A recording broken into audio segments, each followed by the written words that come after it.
Picks, as we've said, come in many different materials. This is a standard plastic style pick. They can get sometimes a little slippy, so there are various things you can do to help not drop a pick, if you like.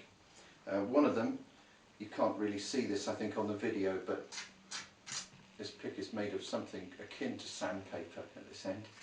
It's very, very rough, so when I hold it in the hand I'm not likely to drop it. And the tip is quite smooth, so that's okay for playing. Here's a little homemade version of that. I'm not sure if you can see this, but this is a standard plastic pick through which I punched a hole with a hole punch. And it's amazing how grippy that becomes. So a nice little tip there for turning a standard cheap pick into something that's got a little bit of grip factor. This pick here has actually got a grip built in, so it's a metal pick, but it's got a very textured gripping part to it here, and the metal pick is kind of slotted into it. So I've got a very, very hard end here, very stiff, and this bit is actually quite bendy, so it's a good compromise pick. You can get picks in all sorts of gauges, and really just use the one that's comfortable for you, it gives you the best sound. So because this has a metal tip, this gives me quite a hard edge sound really. Quite trebly.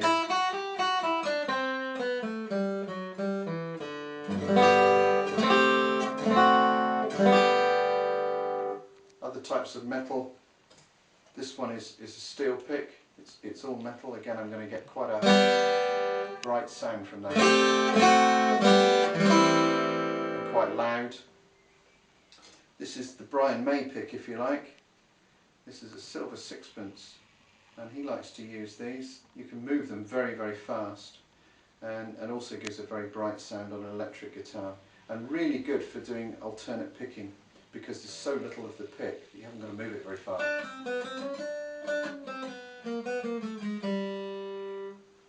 Not everyone's cup of tea. I prefer, if I'm going to use a coin, prefer something like a timpani bit. But whatever you fancy. They work for Brian May. Some picks are quite extraordinary.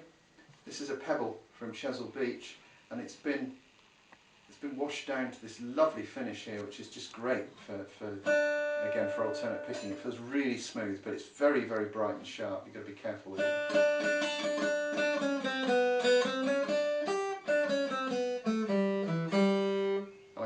I can't get a mellow sound out of that if I tried, I'm sure. If you want mellow, you have to go for a different material. Here's a banjo pick made out of felt. So we're getting a bit absurd now, and that's going to produce obviously a very mellow sound. And quite hard to control in some ways on a guitar. Not everyone's cup of tea, I'm sure, but do experiment. Jeff Healey, lovely player, used to play with the guitar flat like this, and use this, I think, Japanese inspired pick. It's quite large, it's extremely flexible. This is a Jeff Healey signature pick, and he would just strum the strings, and quite often would strum, even when he was playing one note, he'd mask everything. So although I'm strumming the guitar, I'm getting one note out of that. It worked for him. So experiment, use all sorts of different materials, find out your pick.